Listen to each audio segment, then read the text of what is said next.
Olá, boa tarde, que alegria estar na sua companhia, iniciando uma nova semana, dia 5 de junho, ao vivo para todo o Brasil. É muito bom ter você aqui comigo no programa A Vida em Foco. Você que me acompanha de todo o Brasil via satélite, canal digital aberto. Também estamos no YouTube, TV Evangelizar Oficial, então seja muito bem-vindo, muito bem-vinda. No programa de hoje a gente vai falar sobre saúde, eu sei que é um tema que você gosta bastante, e hoje a gente vai entender um pouco dos riscos estéticos, de procedimentos estéticos, quando nós não tomamos os devidos cuidados. Até porque o Brasil é um dos países que mais faz procedimentos com segurança, mas a gente precisa sim fazer a nossa parte. Então a gente vai conversar sobre isso. O meu primeiro convidado já está aqui, ele que é cirurgião plástico do Hospital Vita, Dr. Luciano Busato, vai nos ajudar a ter esse caminho de maior segurança. Hoje também é o dia do meio ambiente, dia 5 de junho. Então a gente vai olhar um pouco para a importância de nós termos algumas ações bem focadas, como por exemplo a reciclagem correta dos materiais, principalmente o plástico. Você vai acompanhar aqui com a gente. E também tem novas regras de embalagem para produtos que são integrais e que também é importante que você saiba. Tudo isso no programa de hoje e muito mais. Então fique com a gente, está começando o programa A Vida em Foco.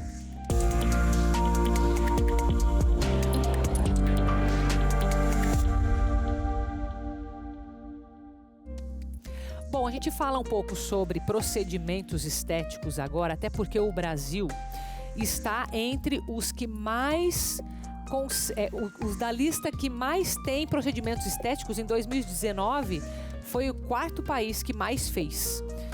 E o porquê da gente olhar para este tema com um certo cuidado? Porque nós temos alguns casos que vão para a mídia que chamam a atenção, a verdade é essa, mas não é a grande maioria, né? Então a gente tem que entender o que é que está na nossa mão fazer esses procedimentos de forma segura, por isso que a gente está aqui com um especialista para conversar agora. Seja muito bem-vindo, Dr. Luciano Busato. Boa tarde, Carol, obrigado. Boa tarde, obrigada a você. Cirurgião plástico já com bastante experiência lá no Hospital Vita. A gente sabe que recentemente teve um caso, né, que chamou atenção.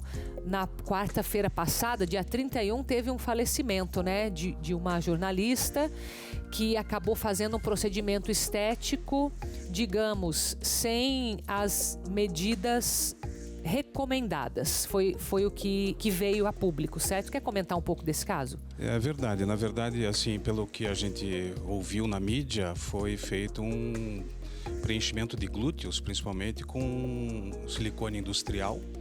Industrial, quando você fala, é usado na indústria mesmo, que não é apropriado. Não é apropriado para uso em pessoas, né? E também o PMMA, que é o polimetilacrilato, que tem indicação assim muito restrita, somente em pequenas quantidades, em áreas de lipodistrofias, principalmente naqueles pacientes que são portadores de HIV e tomam aquele complexo antiviral, que acaba tendo uma atrofia dessa gordura, mas sempre em quantidades mínimas e em regiões muito bem especificadas. Entendi. Então foi um caso em que, na sua opinião, aqui para mim consta como algo não regulamentado. Então, exato. São esse dois seria o perigo? Exato, são dois produtos que não devem ser usados em larga escala em seres humanos. Entendi, né? entendi. Existe assim às vezes uma procura muito grande pela perfeição, pelas mídias sociais, que tal celebridade tem tal medida. Então, assim, a gente como cirurgião, a gente precisa sempre mostrar o que é viável e o que é seguro, né? Procedimentos de preenchimento de glúteo, etc., tem que ser feito em ambiente hospitalar, com anestesista, com a equipe cirúrgica. Não pode ser realizado em qualquer lugar, como a gente vê que acaba sendo bem frequente na nossa sociedade, infelizmente. Agora, deixa eu te fazer uma pergunta, então, com a tua experiência. Você vê que as pessoas estão procurando esses procedimentos com uma cautela no que elas pedem, ou está tendo já uma distorção e tendo que ter essa conversa, como você falou, olha, vamos entender, porque às vezes é uma questão de falta de informação, tudo bem. Outra, talvez seria uma influência maior, uma busca, como você falou. No consultório, a gente sempre tem que analisar o perfil do paciente e ver o que ele está pedindo, né? Não é raro a gente negar, às vezes, realizar um procedimento cirúrgico quando você vê... acontece. Muito frequente. Quando você vê que a expectativa é irreal, né? E E às vezes também naquela busca de alcançar uma perfeição, que às vezes isso é um distúrbio de autoimagem, né? Então são coisas bem assim importantes que você, como cirurgião, tem que saber diagnosticar antes de submeter um paciente a um procedimento. Agora, se tiver tudo bem analisado, né? Você lá como cirurgião analisou, conversaram. E quais que são os riscos de uma cirurgia, por exemplo, como foi aqui o caso de prótese, essas coisas? Existe uma chance de rejeição do corpo ou não? Se está dentro dos padrões, é mínimo esse risco? Eu sei que toda cirurgia tem um risco, certo? Toda cirurgia tem um risco, né? Por isso que a gente sempre procura alertar a população através de várias campanhas de educação, que o ideal é que procure um cirurgião certificado, né? Veja se ele realmente é um cirurgião plástico, aonde que ele realiza esse tipo de procedimento, se é uma clínica, se é um hospital, se tem todo o aparato ao redor desse procedimento para garantir, né? Com certeza. Tá. E fora isso, existem materiais que são melhores ou não? Existem. Para preenchimento de glúteo, na verdade, a melhor indicação é a própria gordura do paciente, né? A lipoenxertia. E também próteses de glúteo, né? São semelhantes às próteses de mama, né? Com diferentes formatos, mas a ideia do uso é o mesmo, né? Não existe cirurgia sem risco, infelizmente. Né? Mesmo você, às vezes, retirando uma pintinha do rosto, ela pode infeccionar, pode abrir ponto. Então, é importante que você conheça teu cirurgião, você confie no cirurgião. E, assim, principalmente, procure, assim, eu acho que a informação de boca a boca, pacientes que já foram submetidos pelo mesmo procedimento, entendeu? Essas coisas são muito importantes para que você tenha uma cirurgia o mais próximo do 100% de segurança, que a gente sabe que não existe. Sim, sim. É importante escutar isso, né? Não só dizer aqui, mas escutar. Você falou um pouco da autoimagem, que acho que é algo que está bem presente hoje. Vamos falar um pouco de idade de pacientes que estão procurando. Antes se falava mais de uma cirurgia plástica para uma questão, enfim, alguma questão estética como um câncer de mama, algo que fosse uma necessidade do paciente, né? Hoje já se fala mais como, igual você falou, busca de perfeição. Eu vejo algumas meninas, ainda não com nem o corpo formado, falando em cirurgias. Isso você vê? Isso existe mesmo? Isso existe. Existe apoio ainda dos responsáveis também ou não? Na verdade, a gente tenta evitar assim, algumas cirurgias antes do completo desenvolvimento do corpo. Que seria qual idade? Geralmente meninas 2 a 3 anos depois da menarca, depois da primeira menstruação, e meninos depois de que encerram o crescimento em torno de 18 anos, mais ou menos. Claro que tem cirurgias que são realizadas mais cedo, né? A otoplastia, que é a correção das orelhas de abano, tem aquela história do bullying no colégio, etc. Que em torno, a gente espera geralmente até os 7 anos de vida, que a orelha cresceu em torno de 90% do crescimento final da orelha se dá até os 7 anos. Então, esse paciente pode ser submetido numa idade mais tenra, né?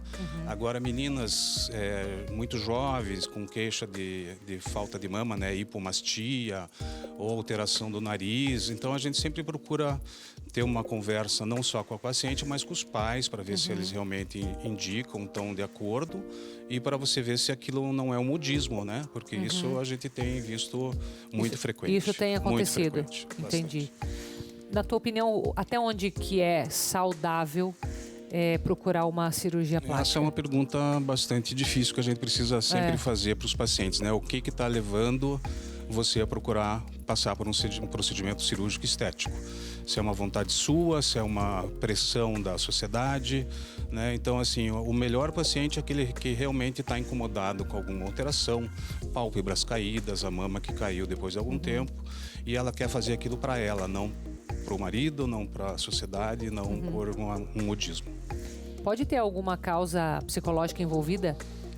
Sim, o distúrbio de autoimagem é uma doença, na verdade, que tem um CID, que é uma classificação internacional de doença específico, que a pessoa, ela se olha, ela nunca vai estar contente. Ela sempre acha que o nariz podia ser menor, a orelha podia ser de outra forma. Esses pacientes não devem ser tratados cirurgicamente. Esses pacientes têm que ser encaminhados por um psiquiatra. Esse é o correto. Esse é o correto. Entendi. Interessante, hein? Muito bom. Deixa eu ver se tem mais alguma pergunta aqui. Bom, sobre essa modelo que faleceu no dia 31, ela teve várias complicações, né? Quais que são as principais que você vê acontecendo? Olha, com o uso de PMMA e de silicone industrial, a formação de granulomas, de uma infecção crônica, né? Tá. É muito difícil de tirar esse material cirurgicamente porque é um líquido que se espalha, você não tem controle de onde ele vai ficar.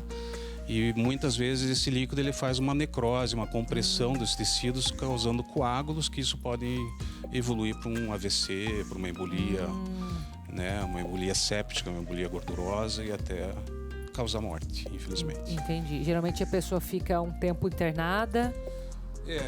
Eu já recebi pacientes que aplicaram PMMA ou silicone industrial há 10, 15 anos atrás, ficou por um bom período sem ter nenhum tipo de complicação e depois de alguma forma aparece, começa a fazer tumorações, secreção de pus, então você acaba tendo que intervir cirurgicamente para te retirar. Entendi.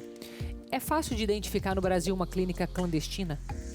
O paciente pode ser facilmente enganado? Eu acho que o paciente ele tem que primeiro saber quem é o profissional que vai atender e qual é a graduação dele, se ele é um médico, se ele é um cirurgião plástico, né? Ver se essa clínica tem liberação da saúde local, né? Se ele tem a certificação toda e principalmente, independente de quem for aplicar, saber o que está sendo aplicado no próprio corpo. Né? Isso existe, às vezes, promessas de que vão fazer ácido hialurônico, que é um preenchimento que a gente usa muito em face e tal. E na hora não acaba não sendo usado o ácido hialurônico, ele é um material muito mais caro do que o PMMA, por exemplo.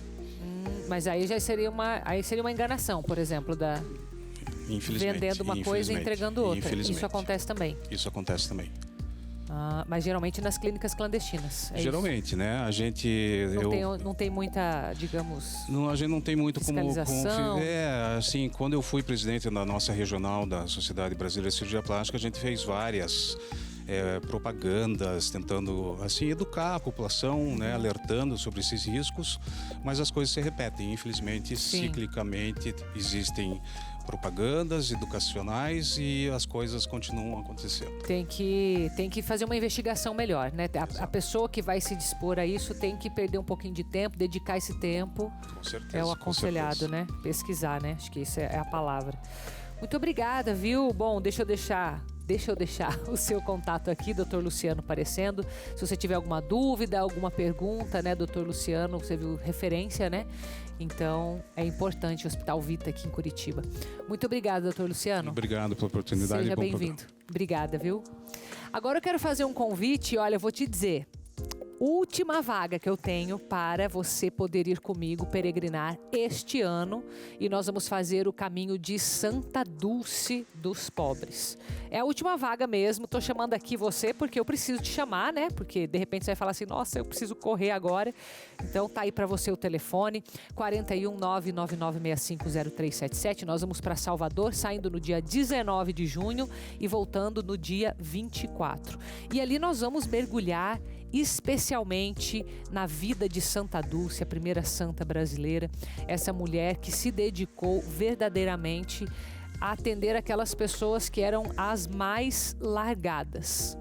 E a gente tem muito a aprender com ela, mergulhando na vida dela, na história de vida e na própria história de fé que existe lá em Salvador. Eu quero quebrar verdadeiramente a ideia de que Nordeste, Salvador, Bahia é só lugar de festa e carnaval. A gente tem muita fé lá e eu quero que você veja isso com seus próprios olhos. Então, manda uma mensagem lá para Libermundo, esse telefone que está aparecendo aí para você, e se programe para vir comigo que dá tempo, dia 19 de junho a gente sai.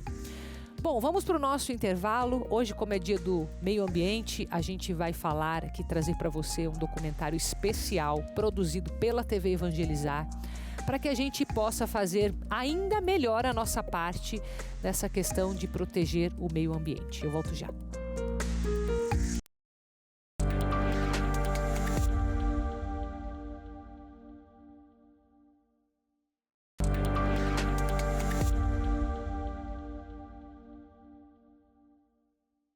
De volta com você de todo o Brasil nessa segunda-feira. Segunda-feira é dia de noite de louvor, você já sabe.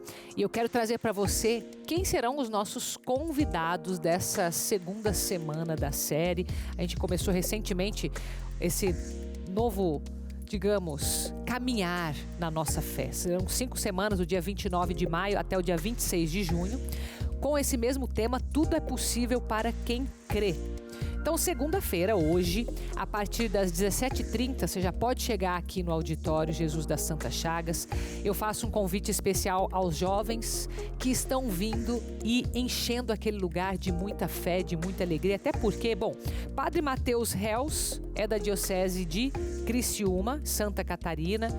É um sacerdote que reza e prega por avivamento na fé católica, algo que os jovens buscam bastante. Marisa Graneiro, que vem com uma forte pregação e também com a música para deixar aquele ambiente ainda mais de maior louvor ainda. E nós temos ministrando a música Igor Félix. Igor é um rapaz bem jovem, por isso que os jovens gostam e por isso esse convite especial para que você venha participar conosco. Transmissão pela TV Evangelizar a partir das 19 horas para você de todo o Brasil. Então participe conosco deste nosso grupo nacional de oração, Noite de Louvor. Bom, como hoje é o dia do meio ambiente e o Brasil está em 4º lugar na maior produção de plástico do mundo. São cerca de 11 milhões de toneladas de plástico todos os anos. É muita coisa. Só que a parte mais triste é pensar que as nossas praias, praticamente 100% do lixo que é encontrado lá são de plásticos. Ou seja, poderia estar bem melhor esse número, né? Vamos olhar para esse número hoje, talvez com um pouco de aperto no coração, porque é dia do ambiente. Vamos ver o que a gente pode fazer. Acompanhe comigo.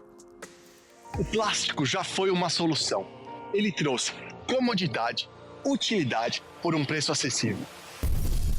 No entanto, a durabilidade do plástico é ao mesmo tempo a sua vantagem e a sua maldição. Ela está sufocando o nosso planeta. Já vimos soluções que funcionam. Recusar plástico de uso único, criar alternativas circulares e sustentáveis, gerenciar os resíduos plásticos de forma mais eficiente. Juntos, vamos criar sistemas para melhor reutilizar, reduzir e reciclar. Vamos pressionar por um acordo global ambicioso para acabar com a poluição plástica. Vamos exigir que os governos e as empresas se comprometam e estabeleçam novos padrões. Use sua voz, entre em ação e combata a poluição plástica.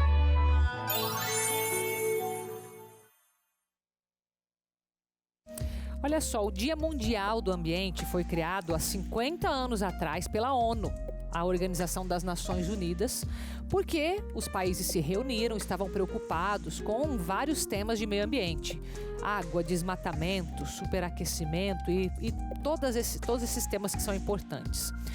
O que a TV Evangelizar fez? Produziu um documentário pegando esses principais pontos, fez 3 episódios. Produção original da TV Evangelizar. Quero compartilhar um deles com você agora nesse Dia Mundial do Meio Ambiente. Acompanhe comigo. Aquele processo assim da renovação da vida é tão importante. Então essa ideia de estar plantando mais próximo das pessoas é que motiva a gente assim. E bem-estar, evitar doenças futuras. Acho que mais do que a gente pensar numa grande massa, a gente cuidar da gente mesmo e de quem está à nossa volta. Surge uma esperança de produzir o próprio alimento do jeito mais sustentável possível. De forma orgânica, muito mais nutritiva. É o lema nosso, é o cultivar a experiência. Sim, tem gente que diz que é um ato revolucionário, eu até acredito nisso mesmo.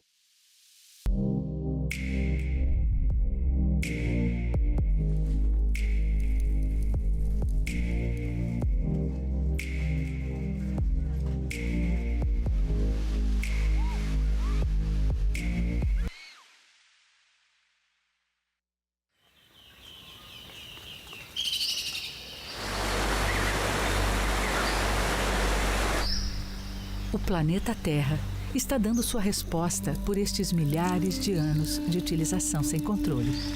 Ele pede socorro. Centenas de anos apenas extraindo recursos naturais de maneira desenfreada. Acontecimentos catastróficos seriam um alerta, um pedido de socorro. Nós, seres humanos, normalizamos as situações que tiram a natureza de seu equilíbrio natural. Nos excluímos de responsabilidade quando se fala neste desequilíbrio. Passamos a nossa responsabilidade para o outro, para as grandes corporações. Mas e se nós consumíssemos de maneira consciente? Teríamos essa produção excessiva? O que nós, como indivíduos, podemos fazer para desacelerar este processo?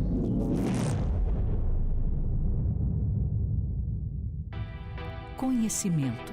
Ele expande a nossa criatividade para nos adaptarmos a novas realidades. A minha horta ela surgiu com uma ideia que veio de um grupo de amigos. Veio da experiência que cada um estava tendo em criar sua própria horta em casa. Com isso a gente sempre tem à mão aquele alimento saudável que a gente mesmo está cuidando. Vem aquela experiência que a gente tinha no colégio de colocar o feijãozinho no algodão.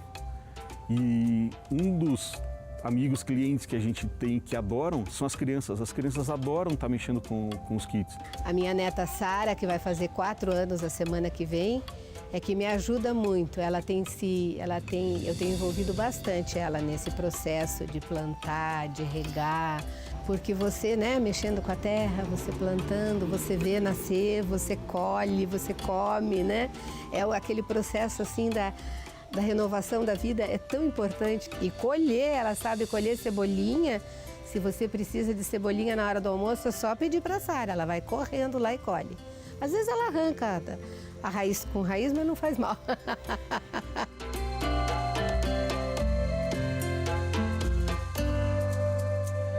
Tem relatos desses clientes nossos, esses amigos, que falam que as crianças, quando chegam da aula, a primeira coisa que queriam fazer é ver o quanto que a hortinha tinha crescido, o quanto que a mudinha tinha crescido. Então tem várias fotos que eles mandam que estão as crianças felizes com o pacotinho na mão. Então é uma experiência para a gente que é muito gratificante, ver a felicidade das crianças trabalhando. E aí a gente vê que não é só o feijãozinho, a gente pode ter essa experiência com as crianças com todas as sementes. Então pode passar para elas que elas podem cultivar todos os alimentos desde pequeno.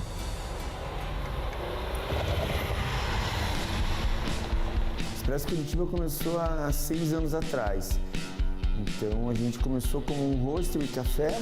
A gente continua sendo um hostel, mas acabou que o hostel, que era a atividade principal, acabou virando uma secundária. Hoje o restaurante é a nossa principal atividade, junto com a fazenda urbana. A gente tinha um terraço, a gente começou a plantar algumas plantas ali, alguns temperinhos, foi pegando gosto. Bem bacana, além da gente mesmo usar aqui, a gente também repassa para alguns restaurantes assim, selecionados, alguns parceiros, e também usam nossos cogumelos e nossa salada. Então é bem legal, a salada fresca, do jeito mais sustentável possível. Então ela vai realmente direto da fazenda para o prato. Surge uma esperança de produzir o próprio alimento de forma orgânica, muito mais nutritiva, saindo um pouco dessa automatização e dessa alta tecnologia para se produzir cogumelos. Então eu decidi vir aqui em Curitiba, fazer o curso aqui no Expresso Curitiba, para aprender esses novos meios, essas novas técnicas de cultivo de cogumelo. Então depois que ele floriu o cogumelo, a gente colheu. Então aqui a gente tem toda essa matéria orgânica que a gente coloca numa betoneira, depois de tirar isso aqui, junto com 30% de terra. E ela vira um adubo maravilhoso, assim. Então o pessoal de produção orgânica fica louco por esse composto aqui, que é o que a gente faz com o descarte final dos nossos cogumelos, né? Nesse sistema que a gente está fazendo aqui nessa estufa, a gente está produzindo agora aproximadamente 200 quilos de cogumelo por mês. São 50 quilos por semana. Quanto mais a gente conseguir uma alimentação orgânica e ao nosso acesso, isso nos traz uma qualidade de vida muito grande a nível de saúde, de bem-estar, evitar doenças futuras. Então tudo que a gente come aqui, a gente mesmo produz. Corta todo esse ciclo do atravessador, do transporte, que vai gerar monóxido de carbono. Então é uma conta que pra gente não faz sentido, assim. A maior dificuldade é vender mesmo, assim. Porque O mercado já tem uma sistemática, né, assim, então a gente tem que descobrir um consumidor que dê valor para esse nosso produto, que dê valor do produto ser consumido aqui próximo, dele gerar o menos de impacto possível. Então essa ideia de estar plantando mais próximo das pessoas é que motiva a gente assim. Aqui é mais uma parte da nossa fazenda urbana, que é a parte da hidroponia. Então lá embaixo nós temos a semi-hidroponia, que a gente cultiva, a gente adaptou um saco de cultivo de morango para hortaliças. Aqui a gente usa o sistema convencional de hidroponia mesmo, e essa água vem com todos os nutrientes que a planta precisa. Então é um sistema que usa zero agrotóxico e feito aqui assim do lado das pessoas, de onde a pessoa vai consumir mesmo. Esse sistema também, comparado aos sistemas tradicionais, ele economiza 90% de água. Sistema bem ecologicamente correto e sustentável, né?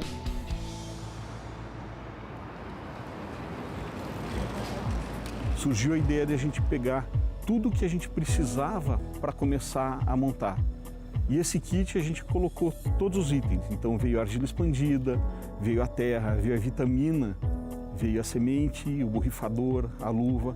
Então a gente pensou em todos os detalhes para que as pessoas pudessem, pegando um pacotinho, ter tudo à mão, para não ter aquela desculpa, eu vou ter que comprar um monte de coisa, eu não tenho nada à mão, eu não tenho vaso. Então, até o próprio pacote, a gente picota a parte de cima para que a pessoa destaque e use a própria embalagem para poder estar plantando a sementinha e funcione como berçário. Então, a hora que a mudinha já tiver num tamanho bom, ela pode transplantar dali para um canteiro, para um vaso e continuar o crescimento normal. Então eu queria uma coisa que eu pudesse deixar na janela da cozinha ou na beiradinha aqui da areazinha. Mas no fim, menina, eu me envolvi de tal maneira que agora eu tenho uma bela de uma horta, que começou assim, nos pacotinhos pequenininhos. Porque a ideia é que eu possa realmente ir lá colher e fazer a saladinha, né? Porque antes era só o temperinho já faz tempo que eu tenho. Então acho que a minha horta é isso, é o cultivar experiências. Experiências de quem está com o kit à mão, que vai ter um alimento saudável, experiências que a gente está gerando para as pessoas que vão estar recebendo um benefício nosso, ou experiências com a reciclagem que vai estar sendo gerada no geral. Então é o lema nosso, é o cultivar experiências. De alguma forma são experiências boas que vão estar circulando em torno da minha horta. Eu acho muito bom. Aqui todo mundo está encantado com a horta. A família toda ajuda, né? Principalmente a Sara. A Sara, então, tem sido assim para ela uma coisa muito boa mesmo, ela curte muito, né? Além de que plantar seu alimento, eu acho que é um ato também muito bacana, assim. Tem gente que diz que é um ato revolucionário, eu até acredito nisso mesmo. A gente poder plantar a nossa própria comida, saber de onde vem o nosso alimento, eu acho que é uma coisa bem... todo mundo deveria fazer. Eu acho que fará a diferença muito em breve na vida das pessoas, da sociedade.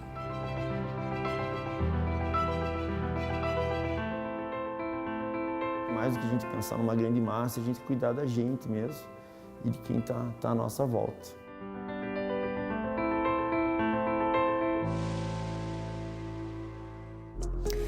O documentário completo, 3 episódios, está disponível para você pelo YouTube da TV Evangelizar, essa produção original que você pode aproveitar para desfrutar.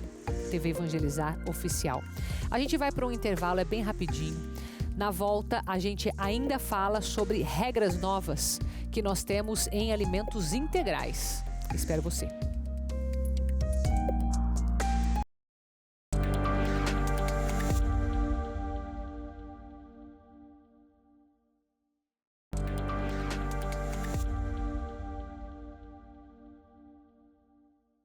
E eu volto com uma super notícia para você, porque agora nós estamos TV Evangelizar em Araçatuba, São Paulo, pelo canal 21.1 e também em Santos, pelo canal 50.1.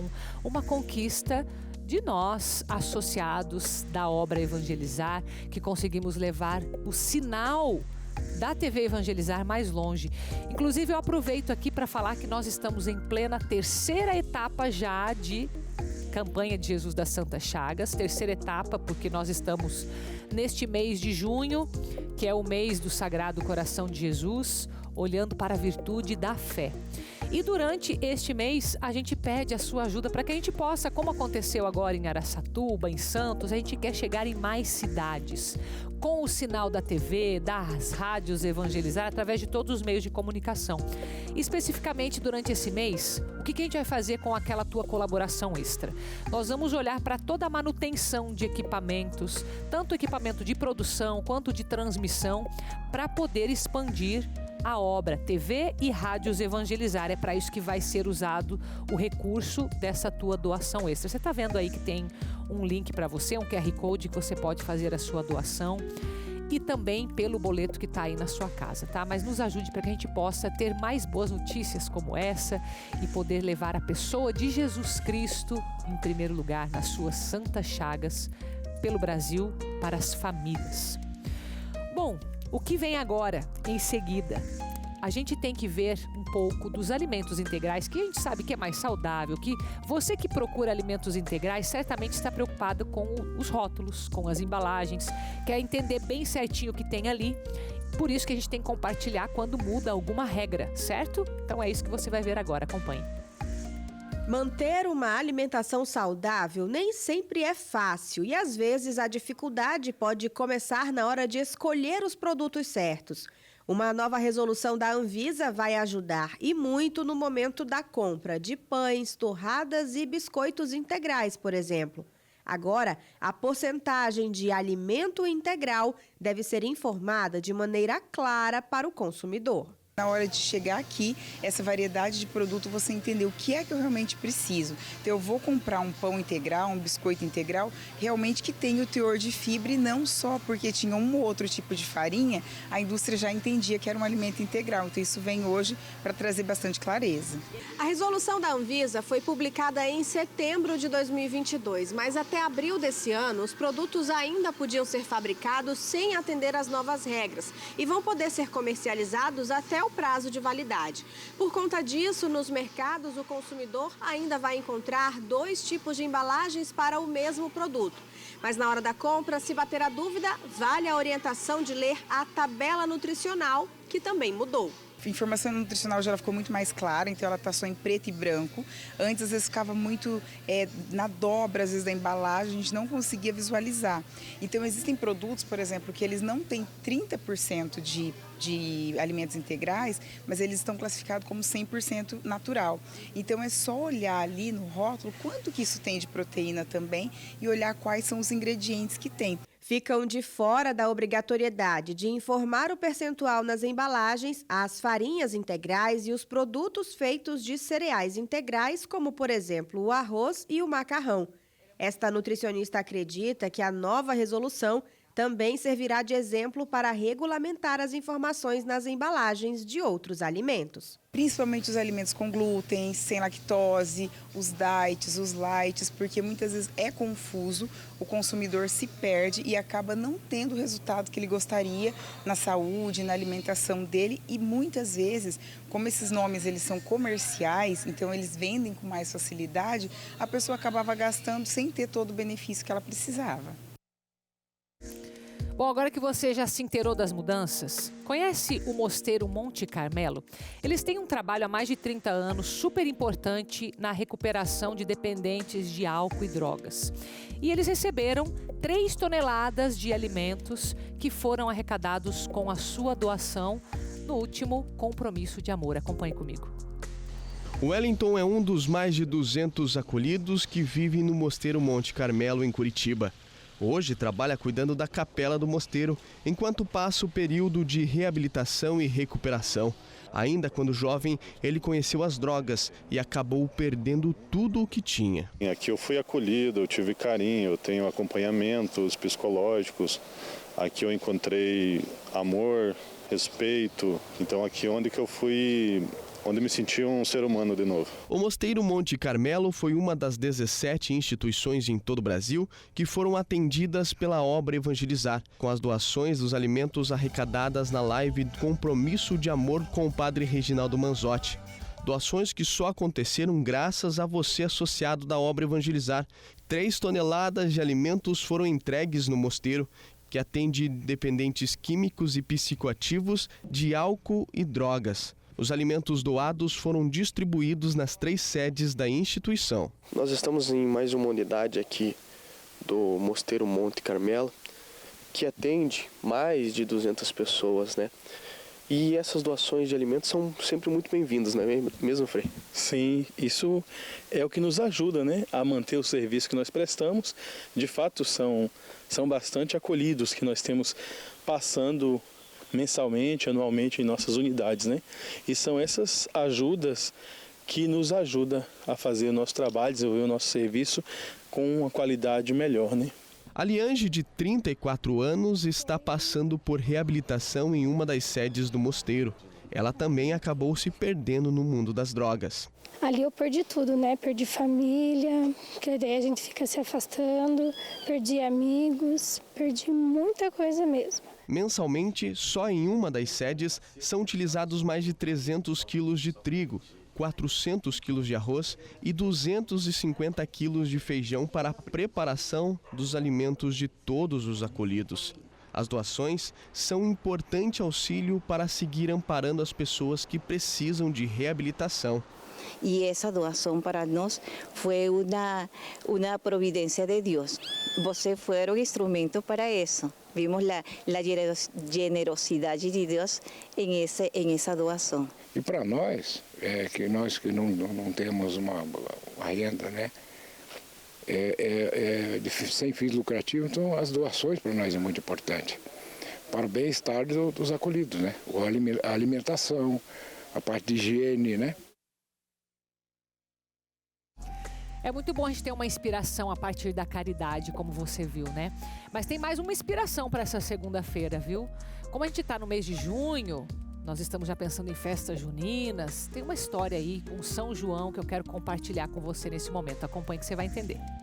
Vem, morena pros meus braços, vem morena, vem dançar. Quero ver tu requebrar, quero ver tu requebrar. Quero ver tu remexendo, respondendo essa bonita que só raia. Quero ver tu remexendo, respondendo essa bonita que só raia. Quero ver tu remexendo, respondendo essa bonita que só raia. Quero ver tu remexendo, respondendo essa bonita que só raia. Esse teu vó, vem aqui. Arrepia o corpo da gente, faz o velho fica morto. Aqui, a resultado da adoração de São João. Nós fizemos. O que você achou? Mas tá bonitinho. Esse meio aqui, olha a cara. Oi, gente. Douglas arrumou aqui a saia, botou umas bandeiras, um balãozinho. Agora, eu tô dando os parabéns a ele, porque é o meu neto estimado. Eu amo ele de coração, tá bom? Feliz São João pra vocês. Estou mandando a velhinha Dona Jove.